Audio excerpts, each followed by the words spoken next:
Donc, 6e essai de Filiconi sur une des peintures les plus emblématiques de l'histoire de l'art.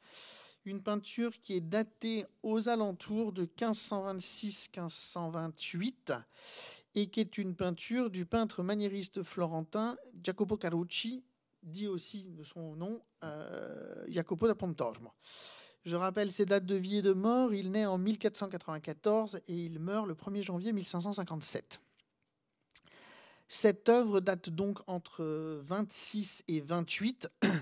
Il a donc très exactement, et c'est extrêmement important, je vous verrai pourquoi, il a donc très exactement 27 ans, n'importe quoi, il a donc très exactement 33 ans au moment où il peint ce tableau.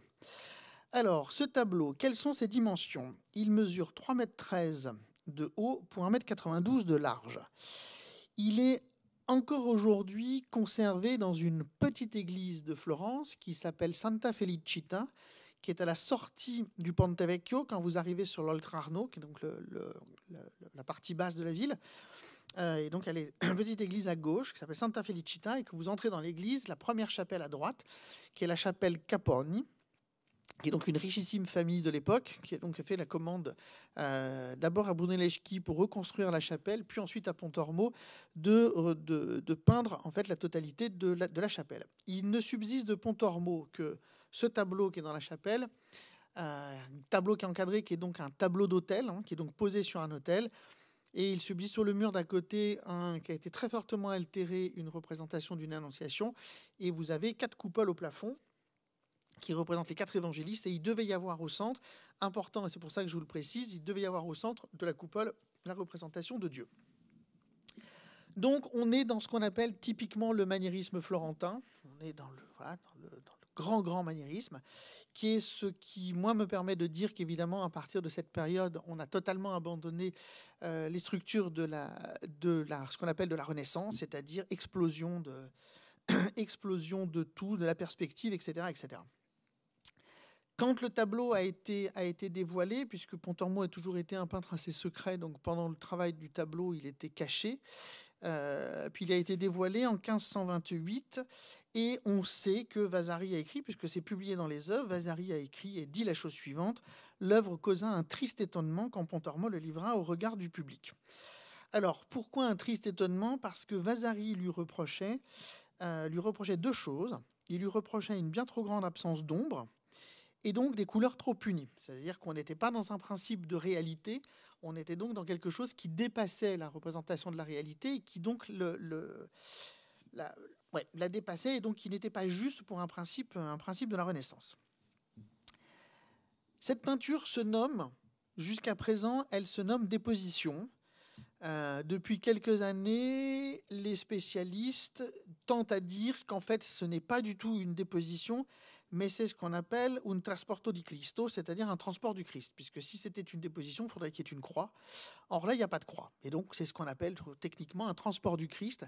Certains disent même que ce serait une pietà séparée, puisque vous avez la Vierge qui est en bleu, évidemment qui est ici, la Vierge qui est en bleu, et elle est assise, et qu'elle aurait le Christ qui serait là, et on serait dans ce qu'on appelle une pietà séparée, c'est-à-dire à l'inverse de celle que vous connaissez par exemple de Michel-Ange, qui est conservée à Rome, et que soit on vient de lui retirer le Christ de ses genoux, soit on va lui porter le Christ sur les genoux, et qu'on est dans ce moment d'attente et d'indétermination. Donc quoi qu'il en soit, ce n'est donc pas une déposition au sens propre, c'est donc soit le transport du Christ, soit alors ce qu'on appellerait une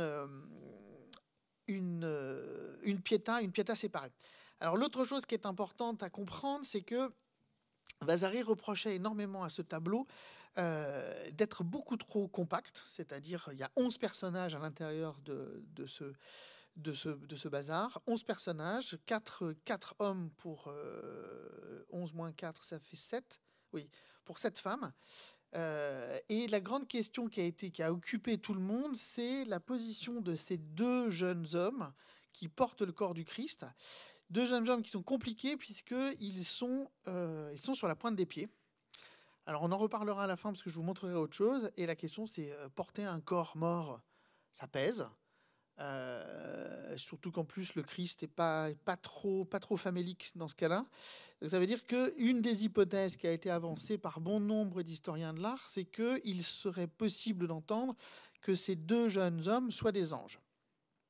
Et dans ce cas-là, il y aurait une possibilité de corroborer cette chose, qui serait qu'effectivement, ce serait donc une piéta séparée, qu'on viendrait de retirer le corps du Christ des genoux de sa mère, et que ces deux anges porteraient le corps du Christ, puisque juste en dessous du tableau, vous avez l'autel, évidemment. Donc la question, évidemment, de l'Eucharistie qui serait supposée en bas, puisque le corps est celui qui est offert en dernier sacrifice à l'humanité. Et il faut imaginer que sur la coupole, vous avez la représentation de Dieu, et que les deux anges seraient en train de déposer le corps des genoux de la Vierge pour le poser sur l'autel comme pain, et ensuite l'emmener vers le ciel et vers le Père qui est au-dessus. Bon, tout ça, c'est un problème de théologie. C'est pas obligatoirement, mais voilà, c'est comprendre aussi la question de cette immense légèreté au-delà d'un problème de maniérisme. Quels sont les personnages qui sont autour? Alors, on a donc le Christ, comme vous avez pu constater. On a deux personnages qui portent le Christ. Soit on considère que c'est deux jeunes hommes, soit on considère que c'est deux anges. Certaines hypothèses pourraient même supposer que celui qui est juste derrière le Christ, celui-ci, pourrait être Saint Jean-Baptiste, qui serait assez logique par ailleurs, mais on pourra en reparler ultérieurement. Ensuite, derrière, vous avez un certain nombre de femmes qui entourent la Vierge, et donc qui est en bleu, et la jeune femme qui est en rose de dos, qui nous tourne les épaules et la tête, serait évidemment probablement Marie-Madeleine. Et vous avez donc deux personnages extrêmement importants, qui sont ces deux personnages féminins, alors qui ont fait aussi gloser beaucoup d'historiens de l'art et beaucoup de théoriciens, parce que, alors, au-delà du fait de l'androgynie du personnage en vert, de cette tunique verte, de ce juste au corps complètement étrange, mais surtout, ce qui est assez fascinant, c'est que cette femme en vert, habillée ce juste au corps, a un manteau orange qui est soufflé d'une brise et d'un vent particulier, tandis que celle qui est à côté, elle, est totalement dans l'immobilité. C'est-à-dire que si vous regardez, vous avez une sorte de contraste terriblement saisissant entre le mouvement de cette femme en vert et le mouvement de la femme en rose et en bleu. Et puis, deux derniers éléments dans le tableau, c'est-à-dire cet étrange petit nuage à gauche, dont je vous reparlerai tout à l'heure, qui est totalement fascinant, qui est tout seul. Au milieu, il n'y a rien, il n'y a aucun objet dans ce tableau sauf ça. En bas, vous voyez, il n'y a strictement rien, absolument rien, il n'y a pas de perspective, on ne sait pas où c'est, il y a pas de... tout est suspendu sauf ce petit nuage. Et puis, vous avez à l'extrême droite, ce petit personnage en turban vert et à la cape terre de sienne pâle, qui est donc dans la tradition de l'iconologie chrétienne, qui est donc Nicomède. Alors, Nicomède, qui est donc ce personnage qui est un des premiers fidèles du Christ, et Nicomède qui va assister à le transport du corps du Christ et qui aidera à payer aussi les frais d'enterrement. Petit problème. Mais oui, c'est important parce que Nicomède est un personnage qui est important dans l'histoire chrétienne. L'autre chose qu'il faut comprendre et dont on reparlera tout à l'heure, c'est que je rappelle que Nicomède en grec, c'est Nikédémos, ça veut dire la victoire du peuple. D'accord, okay, à l'opposé de Nikolaios, Nicolas, qui est donc la victoire du peuple, mais en tant que laïos et pas en tant que démos. Là, c'est la victoire du peuple en tant que peuple qui a des droits civiques. Donc on en reparlera, ce qui est important. Mais on a un problème, parce que ça ne peut être que Nicomède, ça ne peut pas être quelqu'un d'autre. Le seul problème, c'est que Nicomède, dans la tradition chrétienne, est beaucoup plus vieux que ça. Et que là, il est un peu jeune pour être Nicomède. Alors, c'est probablement Nicomède, mais c'est probablement une sorte de subterfuge de Pontormo, parce que tout le monde atteste, et j'en suis absolument convaincu aussi, que c'est un autoportrait. Et que vous voyez en Nicomède un autoportrait du peintre Pontormo. La question, c'est qu'au moment où Pontormo peint ce tableau, il est là, il a très exactement 33 ans. C'est-à-dire, il a l'âge du Christ. Et comme par hasard, le visage du Christ est quasiment exactement le même que le visage de Nicomède. Il est roux, il a quasiment la même forme, etc. Voire même, il a quasiment la même forme que celui qui est derrière. Et donc, on pourrait voir, évidemment, une sorte de lecture complètement délirante, enfin, pas si délirante que ça, d'ailleurs, mais d'une sorte d'assimilation du peintre, de celui qui produit l'image, à la fois à Jean-Baptiste, qui est le dernier prophète, et à la fois au Christ, qui est la représentation d'une nouvelle loi ou d'un nouveau truc, et qui donc serait effectivement un signe qu'on serait passé à un nouveau passage, enfin, un nouveau cycle de l'écriture et un nouveau cycle de la production de l'image. Si cette hypothèse ne vous convient pas, vous pouvez évidemment toujours garder l'idée que Nicomède est un peu jeune et qu'évidemment, il a une représentation d'une figure politique et qui signifierait, j'en reparlerai dans quelques instants, une autre représentation par rapport à ça. C'est-à-dire la représentation du peuple et de la question, donc dans cette forme un peu nostalgique et un peu triste. Donc, on a ce tableau, cette construction d'un tableau très étrange, où les corps s'entassent dans une sorte de promiscuité absolument délirante. Aucun objet, rien qui présuppose comment tout ça s'est fait. On ne voit pas là pour le coup, il n'y a pas d'escabeau, il n'y a pas de chaise, il n'y a rien. Rien qui se tient, si ce n'est cette sorte de lévitation et si ce n'est cette sorte d'ambiguïté entre une étrange totale indifférence. Regardez les corps, par exemple, des 2 jeunes hommes qui portent le corps du Christ.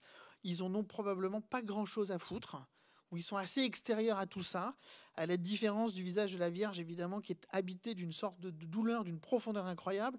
Les 2 femmes du haut, elles aussi, sont assez étrangement indifférentes. Et évidemment, il y a ce visage, le visage de Nicomède qui est sur le côté. Bien, alors, si on attaque les questions de structure, alors, si on attaque les questions de structure, il y a plein de choses. Première chose que j'essaye de vous proposer, c'est le schéma suivant. Vous avez au centre un petit point rouge qui est le centre très exact du tableau. Okay, on ne peut pas être plus au centre que ce tableau, plus au centre que ce point rouge. Le point rouge tombe comme par hasard, évidemment, sur l'index du Christ. Bon. Le Christ est donc déictique, c'est-à-dire il montre quelque chose, il montre ce point de présent qui est à la fois la clôture de la rémission des péchés et l'ouverture évidemment à la possibilité d'une parousie. C'est-à-dire que le tableau se structure à partir de ça, à partir de ce point. Et vous avez au centre, ce truc que je trouve absolument magnifique, on en reparlera, vous avez au centre donc la main gauche du Christ qui est tenue par 2 mains de la servante qui est au-dessus, plus Marie-Madeleine qui contient le fameux linge de lin qui permet d'essuyer les larmes de la Vierge. Et donc le centre, je vous émettrai des hypothèses, le centre, c'est vraiment ces 4 mains qui constituent le centre absolu, le sujet du tableau. Ensuite de ça, je me suis amusé, oui et non, parce que ça fait un moment que je bosse dessus, mais si on relie toutes les mains, en fait, on produit une forme de spirale. C'est-à-dire que la construction du tableau n'est pas une question par ligne de force, qu'il n'y a aucune perspective, il n'y a rien, c'est donc une construction par spirale. C'est-à-dire que c'est des cercles qui vont tourner autour de ces mains. Et donc ça produit cette vilaine spirale que j'ai dessinée, qui est une spirale jaune, mais qui produit cette espèce de cycle qui part de la main de gauche du Christ et qui finit avec la main droite du Christ, et qui produit comme ça une sorte de cercle, une sorte de temps messianique pour le coup, de quelque chose qui va tourner, etc. Alors, à partir de ça, ça produit ça. C'est-à-dire que si on redécoupe à l'intérieur les cercles que ça fait, ça produit effectivement 3 cercles qui vont produire 4 zones à l'intérieur du tableau, qui sont ces 4 zones qui vont constituer la lecture à la fois théologique et la lecture matérielle du tableau. Alors, parce que je l'ai fait, ça m'a pris beaucoup de temps, mais je l'ai fait. C'est très laid, mais c'est pas grave, j'assume. Ça produit cette chose-là. Donc, premier cercle, c'est le centre du tableau, c'est-à-dire les 4 mains. La main du Christ et les mains de la servante et les mains de Marie-Madeleine. À cet endroit, on est sur 3 niveaux. On est la dimension déictique, c'est-à-dire c'est la puissance du Christ qui indique quelque chose du tableau. On est sur ces 3 mains sur ces 3 autres mains, qui sont les signes absolus de ce que j'appelle le soin et la préoccupation. La servante qui tient la main du Christ mort et Marie-Madeleine qui prend ce linge qui permet d'essuyer les larmes de la Vierge. Donc on est pour moi sur un double symbole ici, qui est le symbole absolu de la préoccupation et du soin. Je crois qu'il y a quelque chose de l'ordre de l'image fondamentale dans le commun du soin qui est nécessaire d'apporter aux autres, et qui me semble aussi d'une lecture qui est cette fois-ci une lecture historique et une lecture esthétique, qui est une sorte, à mon sens, c'est une hypothèse, de lecture pour Pontormo de l'affirmation de ce qu'on appelle le maniérisme. C'est-à-dire que le centre du tableau, c'est la main, la manière, et c'est cette signature double, qui est à la fois une signature conceptuelle comme préoccupation et une signature esthétique comme affirmation qu'il y a une manière nouvelle de faire, et que cette manière nouvelle, c'est celle de l'exposition centrale des mains comme étant la signature absolue de quelque chose de nouveau. Ce qui permet évidemment de comprendre l'hypothèse que j'ai formulée en disant qu'il est possible que dans le visage du Christ ne soit rien d'autre qu'une sorte d'autoportrait du peintre. Et dans ce cas-là, ça veut dire que la main qui est tenue, c'est bien la main qui fait la manière, c'est-à-dire celle qui signe et celle qui authentifie quelque chose qui est le dépassement de la Renaissance pour arriver à ce qu'on appelle le grand maniérisme et cette idée d'une signature individuelle du peintre comme projet. Vous obtenez un deuxième cercle qui est cette fois-ci le cercle absolu du divin et du messianisme, c'est-à-dire celui du Christ et de Marie-Madeleine, c'est-à-dire la question de la rémission des péchés et la question de la puissance de réconfort du Christ. Le troisième cycle, qui est là, le troisième cercle qui est plus compliqué, enfin non, qui n'est pas plus compliqué d'ailleurs, qui est celui de la douleur, avec évidemment la Vierge et ce qui tourne autour d'elle, c'est-à-dire que tout ce qui est cette question en fait de ce qui va devenir l'institution autour de la douleur du Christ et de la représentation. Et enfin, vous avez le quatrième, qui est donc effectivement les extérieurs. Et là, vous avez effectivement retiré la représentation religieuse et vous obtenez que l'externalité, c'est-à-dire que vous avez une structure avec deux personnages extérieurs dont on ne sait que faire. Alors on va en reparler dans quelques instants. Ces deux personnages extérieurs. Et puis surtout, vous avez cette tête de Nicomède qui passe par-dessus, qui donne cette dernière lecture, qui est évidemment par-delà l'institution religieuse, qui est celle en fait d'une représentation, cette fois-ci du peuple, c'est-à-dire d'une victoire matérielle de l'historialité qui réappréhende en fait cette question-là. Et donc reste ce dernier petit élément, qui est la question du nuage. Donc je reviens, ça ne veut pas revenir, je reviens sur l'image centrale, voilà. Donc, l'hypothèse, toutes les hypothèses que j'ai essayé de vous fournir sont là, c'est-à-dire qu'on aurait évidemment un tableau qui est un tableau extrêmement complexe dans la compréhension de l'iconologie chrétienne, c'est-à-dire qu'il est un tableau de l'instant, un tableau qui maintient une sorte de contraction entre le mouvement entre le mouvement et la contraction du mouvement, c'est-à-dire que tout est en mouvement, tout est prêt à tomber, et pour autant, ce qui est important, c'est de maintenir cette forme absolument stable et de revenir en fait à une expérience matérielle de ce qu'est le messianisme, c'est-à-dire tout ce qui est mouvement et comme non-mouvement, c'est-à-dire que tout s'est figé dans une sorte d'image statique et dont le point central de cette image statique, le point central est l'idée de la main comme préoccupation et comme signature d'une nouvelle modernité, jusqu'à une externalité qui est celle de cette figure dans le petit coin du tableau, dans le petit retrait du tableau, qui est cette figure étrange de Nicomède comme figure évidemment de l'expérience du spectateur et de l'expérience du peuple. Et puis, vous avez évidemment ce petit nuage. Alors, ce petit nuage, il est extrêmement compliqué. Il est compliqué parce qu'on ne sait pas quoi en faire. Alors, soit on en fait quelque chose comme étant une lecture du métaphysique, c'est-à-dire c'est la dernière forme de ce que pourrait être Dieu, c'est-à-dire un fond de petits nuages comme ça, planqué dans un autre endroit. Mais il y a encore une autre lecture possible. Et cette autre lecture possible, je vais vous la montrer. Et puis, je vais vous la montrer si j'arrive à le retrouver. Non, c'est pas ça. Qu'est-ce que j'en ai fait ? Qu'est-ce que j'en ai fait ? Ah, c'est là. Voilà. Non, ça, ce n'est que le planning de l'école. J'en suis absolument confus. Voilà. Allez, pardonnez-moi. Je vous montre ça. Ça dure 2 minutes. Je vous montre ce petit fragment et je vous en parle immédiatement après.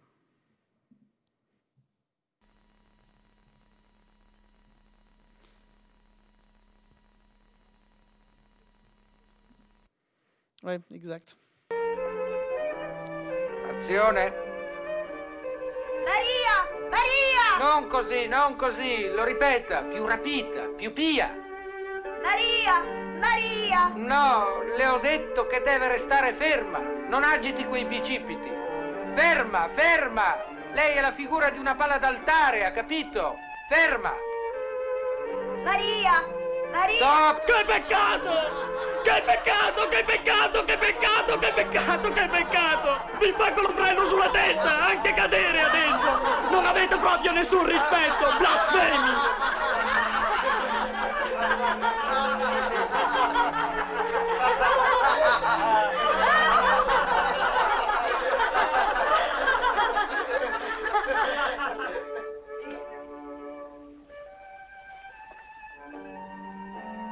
Sì, signora, sì. Ricominciamo da capo, su. Motore. Implorante, mi raccomando, è immobile. 442 seconda. Azione. Maria! Maria! Ah, il sole. Arrivederci, Febbu. Voilà. Alors, cette petite chose que je trouve absolument lumineuse pour la compréhension du tableau, c'est donc un film qui date de 1963, qui est donc un moyen métrage de Pier Paolo Pasolini, qui s'appelle La Ricotta, qui est un film extraordinairement drôle avec Orson Welles. Enfin, bon, c'est extrêmement drôle, et il y a à l'intérieur 2 reconstitutions de tableaux. Il y a une reconstitution d'une déposition de croix de Rosso Fiorentino et la reconstitution de ce tableau.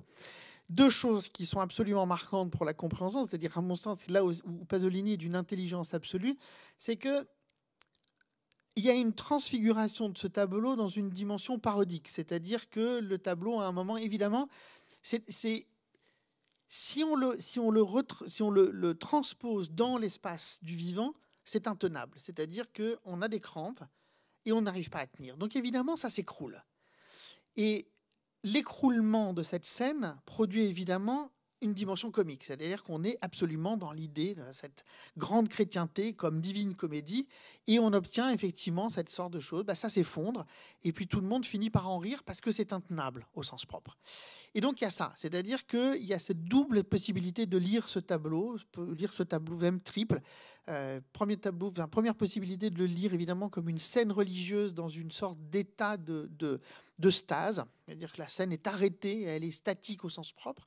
Soit on le prend évidemment comme un pur projet esthétique et maniériste, c'est-à-dire vraiment comme une signature essentielle d'un temps nouveau de la lecture, soit alors on le prend, et c'est évidemment l'indication de ce petit Nicomède dans le coin, comme le truc qui va me dire, bah oui, mais attention, en fait, tout ça va s'écrouler. Tout ça va s'écrouler. Alors, il y a 2 possibilités. Soit ça s'écroule et c'est très triste, soit ça s'écroule et c'est évidemment le bonheur de la lecture de Pasolini, soit ça s'écroule et on part tous dans un gigantesque éclat de rire, parce qu'effectivement, c'est effectivement à mourir de rire. Et la deuxième chose qui est d'une intelligence absolue chez Pasolini, c'est que Pasolini trouve la résolution pour la question du petit nuage. C'est ça, c'est la fin de la scène, c'est tout d'un coup on rejoue la scène, et puis la scène, à un moment, elle ne peut plus se tourner, parce que c'est Addio Febo, c'est-à-dire Ciao Phébus, c'est-à-dire le soleil a été voilé par le nuage, et à partir de ça, il n'y a plus de lumière pour pouvoir réaliser la scène.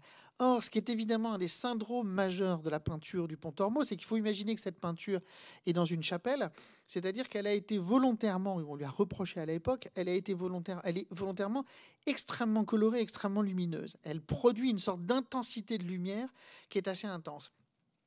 Et ce que génère évidemment Pasolini, c'est cette nouvelle compréhension qui est que le petit nuage n'est pas simplement un problème de représentation métaphysique de Dieu, mais que le nuage est juste un problème de lumière et un problème technique de la possibilité de l'acte d'image. L'image, en tout cas en faisant du cinéma, le nuage passe devant le soleil et à partir de ça, il n'y a plus de lumière, il n'y a plus d'image. C'est une autre manière en fait de comprendre matériellement ce que serait cette peinture.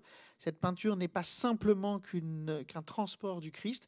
Cette peinture est aussi une représentation matérielle de l'expérience de la douleur et de l'indifférence dans l'état du monde, qui est toujours à 2 doigts de s'effondrer et de tomber effectivement soit dans un rapport de tragédie, soit dans un rapport de comédie, puisque le rapport d'incomplétude entre les deux est sans fin, et que ce tableau pourrait être à lire infiniment comme cette sorte d'équilibre improbable maintenu trop longtemps en l'état, et qui nous ouvre évidemment à la fois vers l'espace d'une extase de ce qu'est l'image et de cette douleur, et qui conduira vers une forme parodique et comique d'un écroulement fatal de ce qu'il constitue.